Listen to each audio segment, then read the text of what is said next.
नमः शिवाय गुरवे सच्चिदानन्दमूर्तये निष्प्रपञ्चाय शान्ताय निरालम्बाय तेजसे। हरिओम प्रभु जी। आज के इस प्रश्न परिषद में आप सबका स्वागत है। आज का प्रश्न दिल्ली नोएडा से शोभा पुरवार जी का है। उन्होंने पूछा है, उपदेश सार के 5वें श्लोक में ईश्वर को अष्टमूर्तियों को धारण करने वाला कहा गया है। अष्टमूर्ति ये है आकाश, वायु, अग्नि, जल, पृथ्वी, ये पंचमहाभूत और सूर्य, चंद्र और जीव। तो इसमें सूर्य, चंद्र और जीव को कैसे समझे? देखो प्रभु जी, उपदेश सार का ये भक्ति प्रकरण है। उसमें ईश्वर की भक्ति कैसे करे इसके बारे में बताया है। अच्छा, अब ईश्वर की भक्ति करना है, किसकी भक्ति करना है? ईश्वर की। तो कौन है ईश्वर, कहाँ है ईश्वर, कैसा है ईश्वर? ये 3 बातों का पता हमें होना चाहिए। ईश्वर कौन है, ईश्वर कहाँ है और ईश्वर कैसा है। अगर हमारे बारे में हमसे कोई प्रेम कब करेगा, या तो हम किसी और को प्रेम कब करेंगे? जब हम जानेंगे कि वह कौन है, वह कैसा है और वह कहाँ है। ये 3 चीज़ें अगर पता नहीं होगी तो हम किसी से प्रेम नहीं कर सकते। तो इसलिए भगवान को प्रेम करना है तो भगवान के बारे में हमें जानना पड़ेगा, उसको पहचानना पड़ेगा। जानकर, पहचान कर फिर उसको मानना पड़ेगा, तब उसकी भक्ति होगी। इसी का नाम भक्ति है। तो जैसे हमें किसी को जानना है तो कहेंगे कि आप किसको मिलना चाहते हैं, तो हम बता देते हैं, नाम बता देते हैं, जो कुछ भी है।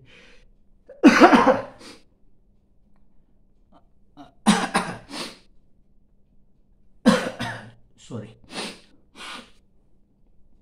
हम कहेंगे कि भाई हमें सुरेश चंद्र को मिलना है, तो ये तो उसका नाम हुआ ना। तो ईश्वर के भी कई नाम है, राम है, श्याम है, घनश्याम है, मुरली मनोहर है, अनेक, रघुवीर है, रघुपति है, अनेक नाम है उसके। तो भगवान के नाम से उसको पहचान लिया कि भाई हजारों नाम, जैसे विष्णु सहस्र नाम है, कृष्ण सहस्र नाम है, हर एक अवतार के एक एक भगवान के, नारायण सहस्र नाम, एक एक देवी के 1000 नाम। 1000 नाम माने 1000 ही नहीं है, हजारों नाम, माने कि सब नाम उसी के हैं। ये नाम से पहचाना। हाँ, ये तो ठीक आपने नाम कहा, लेकिन वो दिखता कैसा है हमें तो पता नहीं। आप पूछ रहे हैं सुरेश जी कौन है, तो वो कैसा दिखता है? तो वह ऐसा लंबा चौड़ा, गोरा, चिट्टा, हैंडसम, जो भी उसके बारे में, चश्मा पहनता है कि नहीं पहनता है, दाढ़ी मूछ रखता है कि नहीं रखता है, ये सब, खद्दर के कपड़े पहनता है कि कोट पैंट पहनता है कि क्या पहनता है, ये सब उसका बाह्य देखाव हमने स्थूल रूप बता दिया। नाम और रूप बताकर हम उसकी पहचान करा सकते हैं। फिर भी कोई अगर नहीं पहचाने कि नहीं सुरेश जी ऐसा लंबा चौड़ा आदमी, यहाँ तो बहुत से ऐसे आदमी हैं, आप किसकी बात करें? तो आप कहेंगे कि इस संस्था के जो प्रधान है, इस संस्था के जो प्रमुख है, उसकी बात करें। तो ये उसका ओहदा बता दिया, उसका डिजिग्नेशन बता दिया, तो ये उसकी पहचान हुई। तो उसी तरह ईश्वर की भक्ति करना है, माने किस ईश्वर की भक्ति करें, वो कहाँ है, वह कैसा है। किसी ने भक्ति करने से पहले तो हमने देखा नहीं है उसको, अब उसकी भक्ति तो करनी है। क्यों करनी है? क्योंकि ईश्वर माने ईशनशील, वही शासन चलाता है, तो हमारा जीवन भी ठीक ठीक से चलाए, जहाँ हमें उसकी ज़रूरत हो वहाँ हमें सहायता करे। इसके लिए हमें उसको प्रार्थना करनी है, उसकी प्रशंसा करनी है, उसकी स्तुति करनी है, उसकी भक्ति करनी है, उसकी आराधना करनी है, ताकि हमारा जीवन ठीक ठीक से चल पाए, हम उसका दर्शन प्राप्त कर सके। तो पहचान बता दे हैं हमारे शास्त्रों में कि ईश्वर ऐसा है, ईश्वर वैसा है, जहाँ है, जो है, जब भी है, सब उसके बारे में बताते हैं। तो यहाँ रमण महर्षि ने गीता जी में भी बताया है कि इस जगत में ईश्वर की भक्ति को कैसे करें। तो 5वें श्लोक में यहाँ रमण महर्षि कहते हैं, देखो, जगत ईषधि युक्त सेवनम अष्टमूर्ति देव पूजनम। कैसे ईश्वर का पूजन करे, ईश्वर की भक्ति कैसे करे। तो जगत ईश्वर है, जगत में ईश्वर बुद्धि से जगत की सेवा करो, ईश्वर बुद्धि से जगत की सेवा करो। 8 मूर्तियों को धारण करने वाले ईश्वर की पूजा करो। जगत रूप में 8 मूर्तियों के रूप में ये जगत रहा हुआ है। ये जगत बना है किसका? पंच महाभूतों का। आकाश, वायु, अग्नि, जल और पृथ्वी, ये पंच महाभूतों का प्रपंच। प्रपंच माने 5 का मंचन हो गया, इकट्ठापन हो गया। ये पांचों इकट्ठे हो गए और इकट्ठे होकर पूरी सृष्टि की, पूरी समष्टि की रचना हुई। पशु, प्राणी, पक्षी, जो भी आप देखो, व्यक्ति, वस्तु, पदार्थ, जो भी आप देखो, जो भी आप सुनो, जो भी आप समझो, ये सब इस पंच महाभूतों से बना हुआ है। सिर्फ पंच महाभूत नहीं है, और भी उसमें कुछ है। अगर पंच महाभूत का पुतला बन गया वो तो निर्जीव रहेगा। आकाश, वायु, अग्नि, जल, पृथ्वी, इसमें कहाँ पर चेतन तो नहीं है, ये तो निर्जीव रहेगा। फिर उसमें पुतला बनाकर परमात्मा ने उसमें प्रवेश किया। कैसे प्रवेश किया?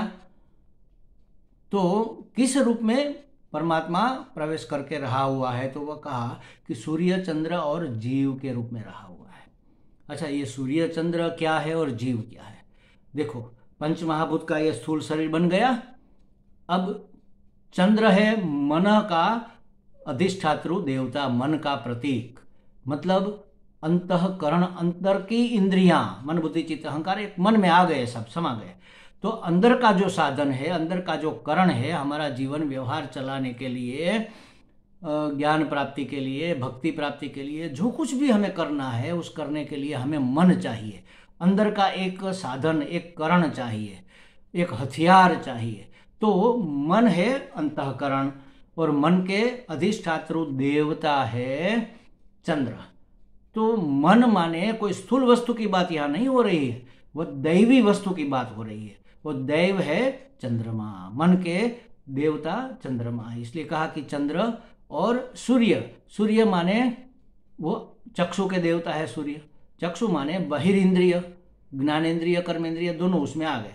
बहिरिंद्रिय, बाह्य जो 10 इंद्रियां हैं, जो शब्द, स्पर्श, रूप, रस, गंध को ग्रहण करती है, ये 5 ज्ञानेन्द्रियां, और खाना पीना, चलना, लेना देना, वाक, पाणी, पाद, वायु, उपस्थ, ये 5 कर्मेंद्रियां, इन सब का प्रतिनिधित्व आंख करती है।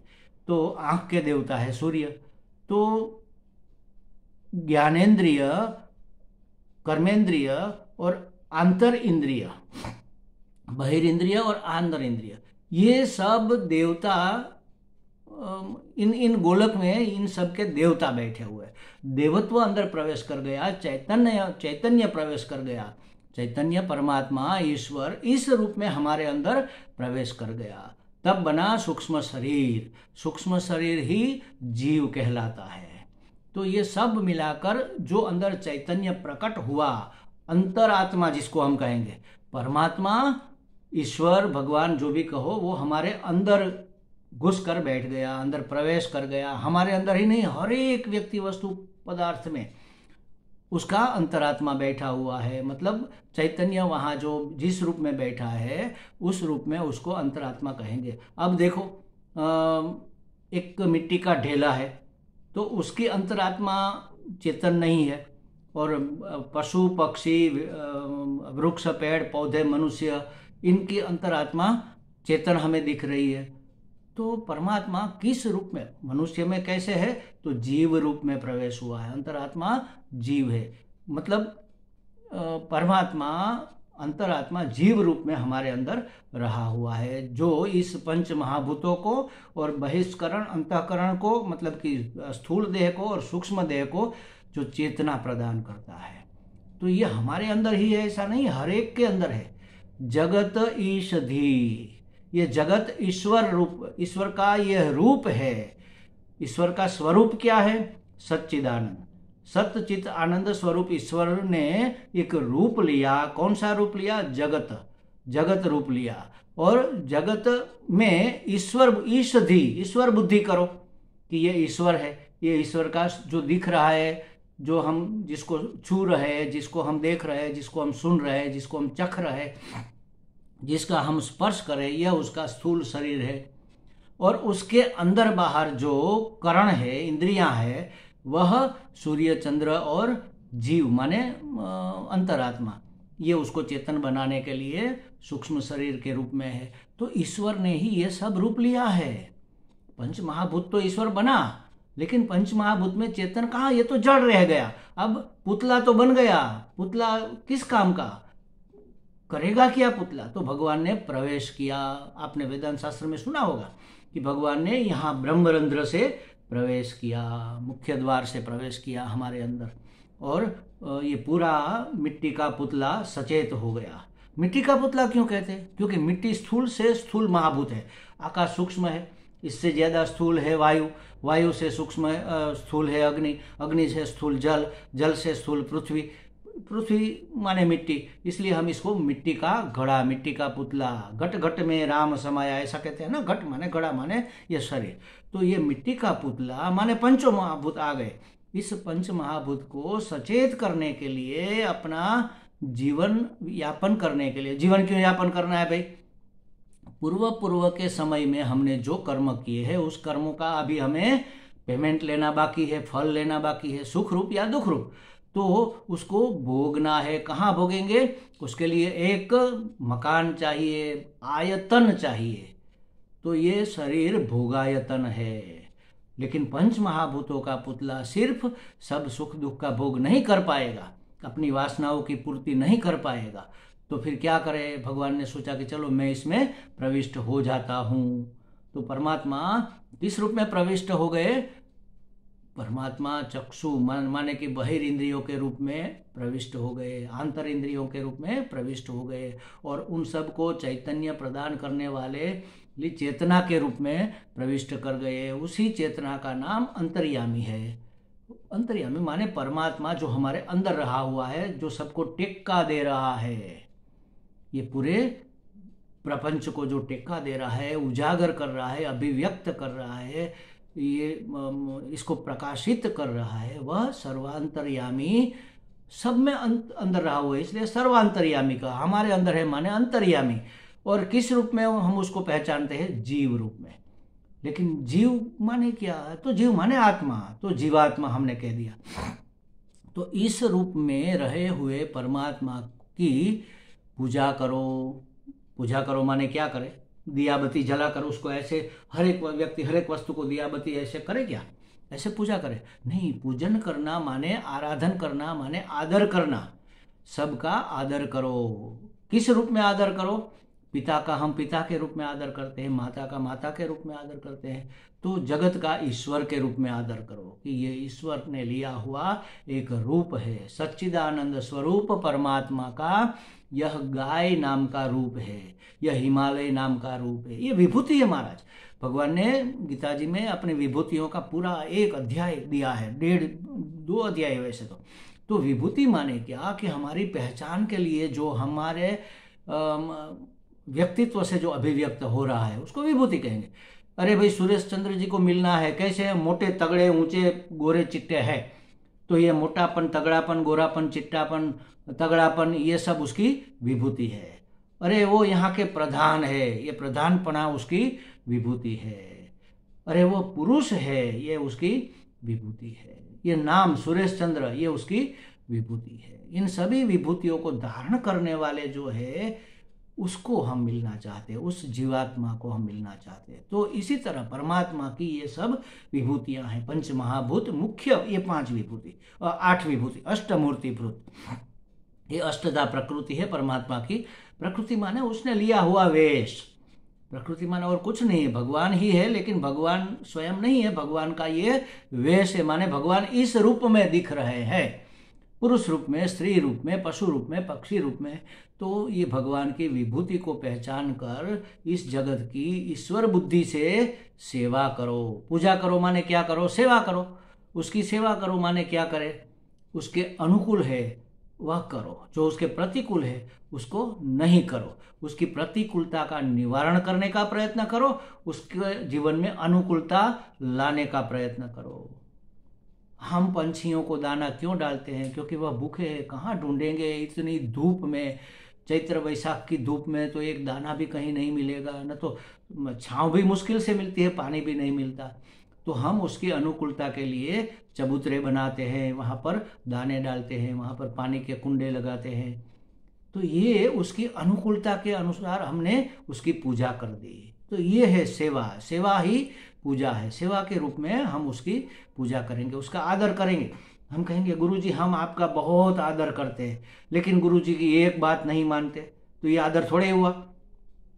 गुरुजी की अनुकूलता को कभी नहीं देखते, अनुकूल हो चाहे प्रतिकूल हो, हम तो आधम के और बैठ के चर्चा करने के लिए। अरे भाई ये उसकी आराधना का, उसकी पूजा पाठ का टाइम है, उसके ध्यान का समय है, उसके स्वचिंतन का समय है। उसने कहा है कि भाई इस समय आप हमको मिला करो, लेकिन हम कहाँ मानने वाले हैं। तो हम उसका आदर नहीं कर रहे हैं महाराज। माने कि हम उसकी सेवा नहीं कर रहे, ये कुसेवा हो रही है। हम उसकी सेवा नहीं कर रहे, तो मतलब हम उसका आदर नहीं कर रहे। आदर नहीं कर रहे माने हम उसका पूजन नहीं कर रहे। पूजन करना स्थूल रूप में गुरु का पूजन तो हम करते हैं, सभी पंच महाभूतों का भी पूजन करते हैं, नहीं करते ऐसा नहीं है, लेकिन हरदम तो उसकी पूजा नहीं करते रह सकते। जैसे हम पेड़ पौधों की पूजा करते हैं, इसमें पंच महाभूत समाया हुआ है। हम जल ऐसे आचमनी लेते हैं गंगा जी की, ये जल की पूजा हो गई। सूर्य को चढ़ाते हैं अर्घ्य, ये सूर्य चंद्र की पूजा हो गई। चांद्रायण व्रत करते हैं, पूर्णिमा का व्रत करते हैं, ये चंद्र की पूजा हो गई, तिथि का जो व्रत है। तो कहने का मतलब यही है कि हम जगत में इस 8 रूप में रहे हुए ईश्वर की सेवा करें, उसकी अनुकूलता के अनुसार। वायु का प्रदूषण न फैलाए, प्रदूषण को हम मिटाने हटाने का प्रयत्न करें, तो ये हो गई वायु देवता की पूजा। बस उसी तरह हर एक की, आकाश माने स्पेस, हम भरमार न करें, न तो अपने घर में न तो पूरे जगत में। पृथ्वी की बर्बादी न करे, जल की बर्बादी न करे, तो ये सब उसकी पूजा हो गई महाराज। तो कहने का मतलब ये है कि सेवा पूजा से हम इस जगत के रूप में रहे हुए अष्टधा मूर्ति परमात्मा की, ईश्वर की आराधना करें, ताकि सबका कल्याण हो। इसी में सबका कल्याण है, सबका कल्याण हो, सबको अनुकूलता मिले। और अनुकूलता मिलेगी तो हम हमारी अध्यात्म यात्रा को और तेजी से और आराम से और स्वस्थता से आगे चला पाएंगे। हमें लगता है शोभा जी को कुछ स्पष्टता हो गई होगी। तो ये 3 बात जो आपने पूछी थी, सूर्य चंद्र और जीव क्या है। सूर्य माने बहिरेंद्रियों का प्रतीक है, चंद्र माने आंतरिंद्रिय मन का प्रतीक है, और जीव ये अंतर्यामी की अभिव्यक्ति है। और पंच महाभूत को तो आप जानते हैं, ये सब बाहर जो अभिव्यक्त हो रहे जगत में, यह ईश्वर ही ने लिया हुआ रूप है। उसकी सेवा करेंगे, उसकी अनुकूलता को ध्यान में रखेंगे, उसका आदर करेंगे और उसकी आराधना करेंगे, यही ईश्वर की पूजा है। हमें लगता है काफ़ी चर्चा हो गई, उसको समझ में कुछ स्पष्टता हो गई होगी। हरि ओम।